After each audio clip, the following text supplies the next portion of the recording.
कक्षा 12वीं की ऑनलाइन क्लास में आदर्श पाठ प्रस्तुतिकरण के लिए मैं अरुण कुमार मिश्रा, केंद्रीय विद्यालय क्रमांक 1 सागर, आप लोगों के सामने प्रस्तुत करने जा रहा हूँ पाठ 12 नमक। इसकी लेखिका हैं रजिया सज्जाद जहीर। इस पाठ को पढ़ाने के कुछ उद्देश्य हैं आपके लिए। आपके शब्द भंडार में वृद्धि करना, आपके सामाजिक दायरे को विकसित करना और आपके अभिव्यक्ति कौशल का विकास करना, अर्थात आप अपने आप को दूसरों के सामने समाज में प्रस्तुत कर सकें। इसके कुछ विशिष्ट उद्देश्य भी हैं। विस्थापन की समस्या से रूबरू कराना। विस्थापन जानते होंगे आप, एक स्थान को छोड़कर दूसरे स्थान पर निवास करने लगना। अपने कर्म से प्रेम करने के लिए प्रेरित करना इस पाठ का मुख्य उद्देश्य है। देशकाल तथा वातावरण के अनुसार जीवन जीने की कला आपके अंदर विकसित करना भी इस पाठ का प्रमुख उद्देश्य है। इस पाठ की लेखिका हैं रजिया सज्जाद जहीर और ये पाठ 16 है। आपकी आरोह पुस्तक में इसको शामिल किया गया है। रजिया सज्जाद जहीर ये भारत पाक विभाजन के विषय वस्तु पर आधारित एक कहानी है।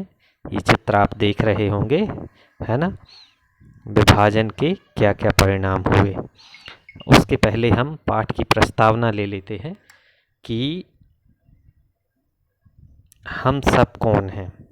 आप लोग उत्तर यही देंगे कि प्राणी हैं, सामाजिक प्राणी हैं, मानव हैं। तो सामाजिक मनुष्य की मूलभूत आवश्यकताएं क्या होती हैं? सामाजिक मनुष्य की मूलभूत आवश्यकताएं होती हैं रोटी, कपड़ा और मकान। रोटी बनाते समय हम उसमें स्वाद लाने के लिए सब्जी बनाते समय क्या डालते हैं? मुझे ऐसी उम्मीद है कि संभावित उत्तर आएगा नमक। क्या डालते हैं? नमक। तो इस नमक चैप्टर को आज हम पढ़ेंगे। इसकी लेखिका थी रजिया सज्जाद जहीर। उनके जीवन परिचय पर एक नज़र डाल लेते हैं। 15 फरवरी 1917 राजस्थान में अजमेर में इनका जन्म हुआ। 18 दिसंबर 1979 को इनकी मृत्यु हुई। ये मूलतः उर्दू की कहानी लेखिका हैं। इनकी उर्दू कहानियों के संग्रह का नाम है जर्द गुलाब। साहित्यिक विशेषताएं। आधुनिक उर्दू कथा साहित्य में इनका महत्वपूर्ण स्थान है। इन्होंने कहानी, उपन्यास व बाल साहित्य भी लिखा है। इन्होंने मौलिक लेखन तो किया ही है, साथ ही अन्य भाषाओं की साहित्य का भी उर्दू में अनुवाद किया है। ये लेखिका का संक्षिप्त परिचय था, है ना। अब पढ़ लेते हैं नमक कहानी का सार। तो ये भारत और पाकिस्तान के विभाजन के बाद सरहद के दोनों तरफ के विस्थापित पुनर्वासित जनों के दिलों को टटोलती एक मार्मिक कहानी है। दिलों को टटोलने की इस कोशिश में अपने पराए देश परदेश की कई प्रचलित धारणाओं पर सवाल खड़े किए गए हैं। विस्थापित होकर आई सिख बीवी आज भी लाहौर को ही अपना वतन मानती है और सौगात के तौर पर वहाँ का नमक लाए जाने की फरमाइश करती है। कस्टम अधिकारी नमक ले जाने की इजाज़त देते हुए दिल्ली को अपना वतन बताता है। इस तरह भारतीय कस्टम अधिकारी सुनील दास गुप्त का कहना है कि मेरा वतन ढाका है। राष्ट्र राज्यों की नई सीमा रेखाएं खींची जा चुकी हैं, लेकिन मजहबी आधार पर लोग उन रेखाओं की इधर उधर अपनी जगह मुकर्रर मतलब निश्चित कर चुके हैं। इसके बावजूद ज़मीन पर खींची गई रेखाएं उनके अंतर्मन तक नहीं पहुंच पाई हैं। ये पाठ का सार था। पाठ में कुछ कठिन शब्द आपको लग सकते हैं। मुरव्वत का मतलब होता है मानवता, लिहाज। दरख्त का मतलब होता है पेड़। उम्दा का मतलब होता है अच्छा। स्मगल गैर कानूनी। कदर प्रकार। अक्स प्रतिबिंब। गोलमाल गायब होना। नवाजना मतलब सम्मानित करना।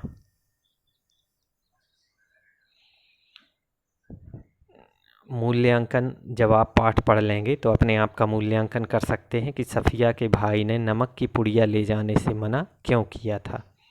सफ़िया ने नमक की पुड़िया कस्टम अधिकारी के सामने क्यों रखी? किसने किससे कहा कि यादें तरोताज़ी कर दी? हमारे जीवन, हमारी ज़मीन, हमारी पानी का मज़ा ही कुछ और है। इस पंक्ति का क्या आशय है? ये आपके अपने मूल्यांकन के लिए कुछ प्रश्न थे। जब आप पढ़ेंगे और इन प्रश्नों के उत्तर बिना देखे जानने की कोशिश कीजिएगा, तब आप समझ जाएंगे कि आपने चैप्टर सही तरीके से पढ़ा है।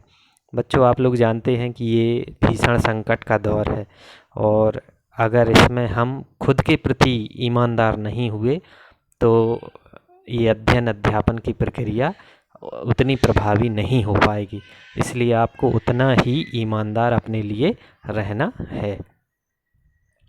पाठ के कुछ महत्वपूर्ण प्रश्न उत्तर हैं, उन पे हम परिचर्चा कर लेते हैं, है ना। सफ़िया के भाई ने नमक की पुड़िया ले जाने से मना क्यों कर दिया था? नमक की पुड़िया को लेकर सफ़िया के मन में यह द्वंद्व था कि वह नमक कस्टम अधिकारियों को दिखाकर ले जाए या चोरी से छिपाकर।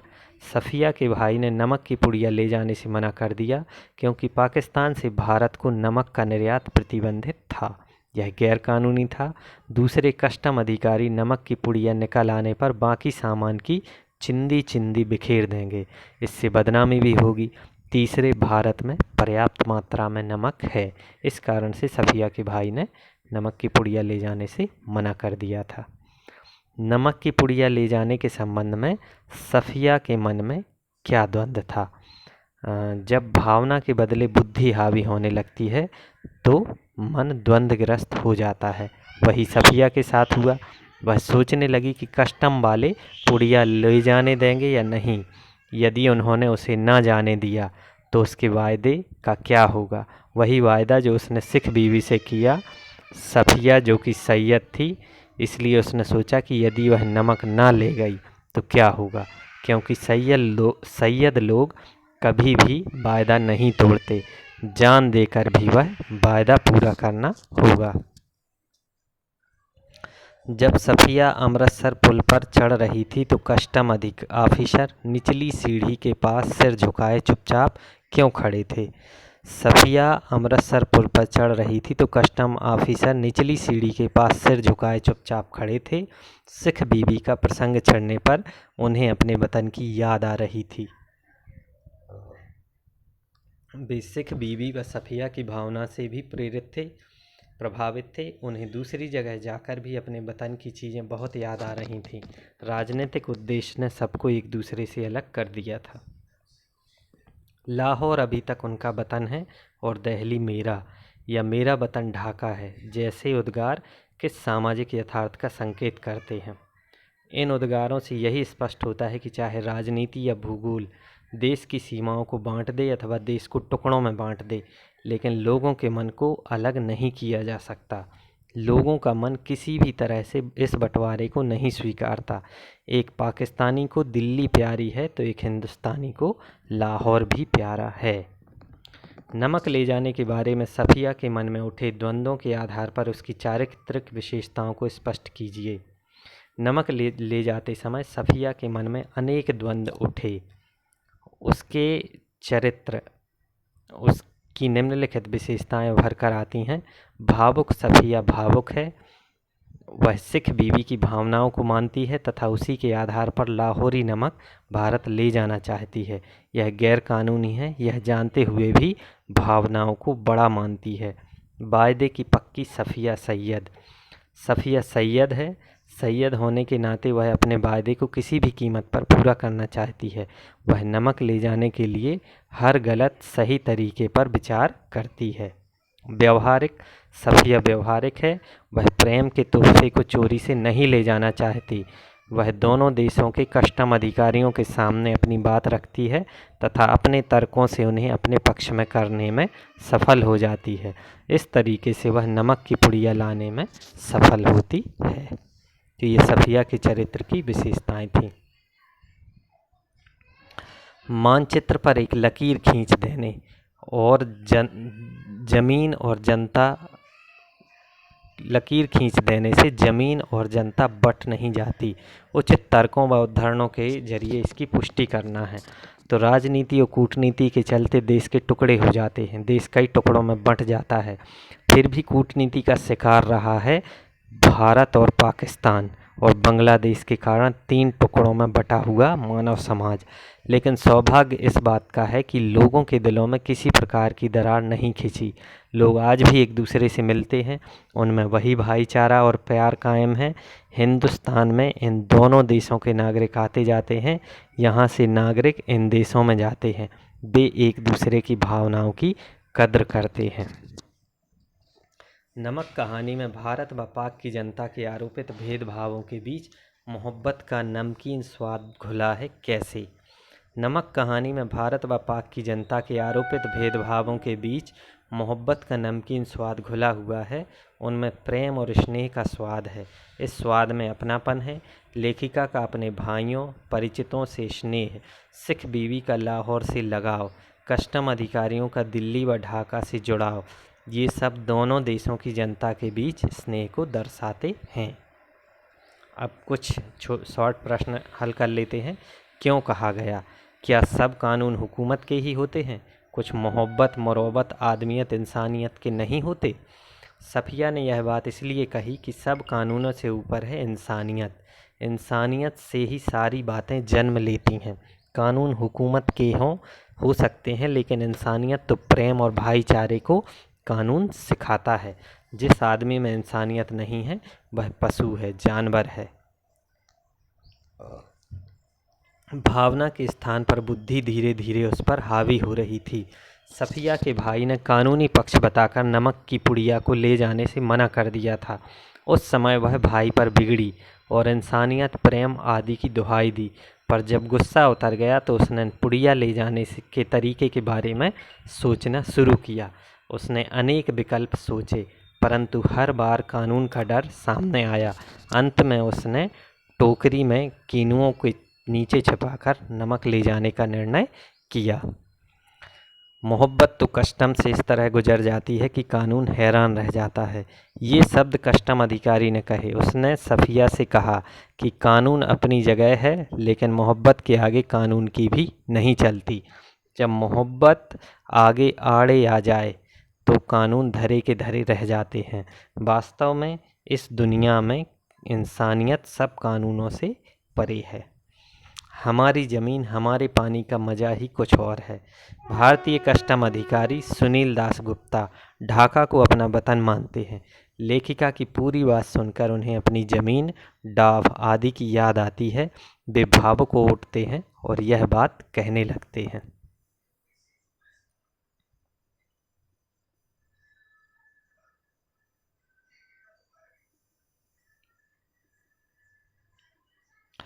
कुछ प्रश्न हैं पाठ से संबंधित जो गहरा असर डालते हैं।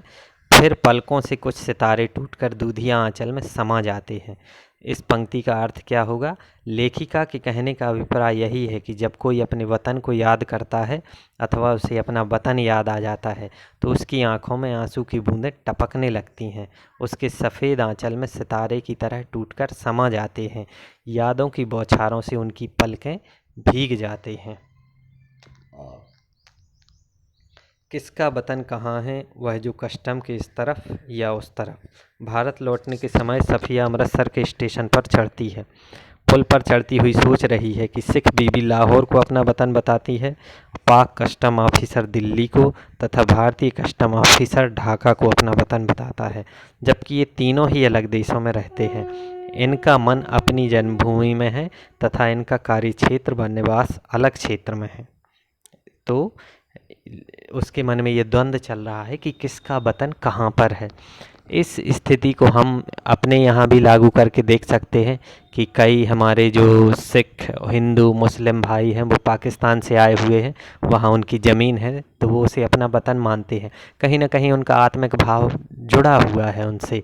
कुछ लोग भारत से वहाँ पर रहते हैं तो उनकी भी ये भावना रही होगी, लेकिन सियासत के चक्कर में इन लोगों को अपना वतन छोड़ना पड़ा, अपनी ज़मीन से इनको मातृभूमि से दूर हटना पड़ा। ये सब सियासत का खेल है।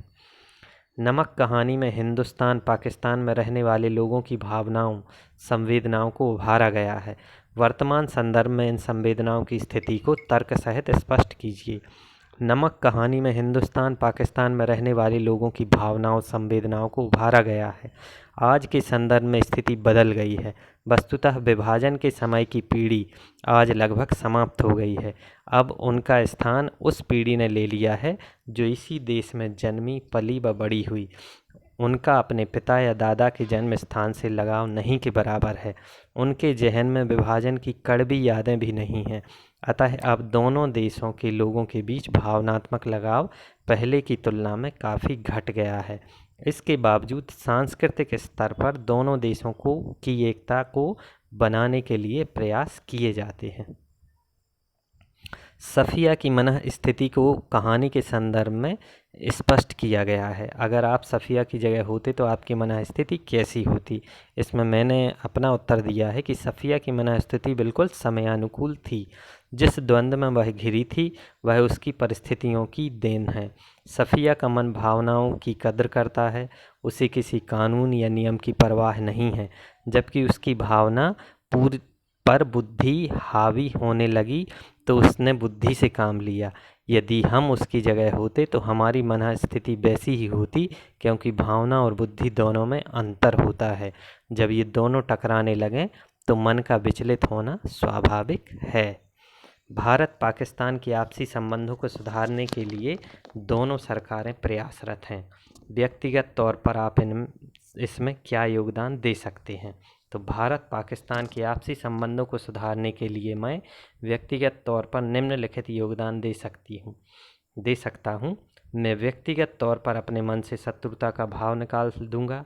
मैं अन्य नागरिकों के मन से भी पाक के प्रति भरे जहर को निकालने की कोशिश करूंगा। सांस्कृतिक व खेल कूद के स्तर पर वहां से आई टीमों का दिल से स्वागत करूंगा। सूचना क्रांति के युग में इंटरनेट के माध्यम से वहां के नागरिकों को अपनी भावनाएं प्रेषित करने का प्रयास करूंगा। लेखिका ने विभाजन से उपजी विस्थापन की समस्या का चित्रण करते हुए सफ़िया व सिख बीवी के माध्यम से भी यह भी परोक्ष रूप से संकेत किया है कि इसमें भी विवाह की रीति के कारण स्त्री सबसे अधिक विस्थापित है। क्या आप इससे सहमत हैं? हम लेखिका के दृष्टिकोण से बिल्कुल सहमत हैं। विवाह के बाद स्त्री को विस्थापित होना पड़ता है।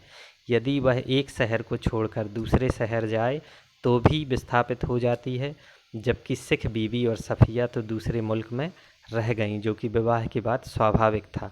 स्त्री अपने जीवन में सर्वाधिक विस्थापित होती है, उसके साथ यह समस्या रहती है। विवाह की रीति ही ऐसी है कि स्त्री को परदेश जाना ही पड़ता है। ऐसे में वह इस विस्थापन का दंश सबसे अधिक भोगती है। विभाजन के अनेक स्वरूपों में बटी जनता को मिलाने की अनेक भूमिकाएं हो सकती हैं। रक्त संबंध, विज्ञान, साहित्य व कला, इनमें से कौन सबसे ताकतवर है और क्यों?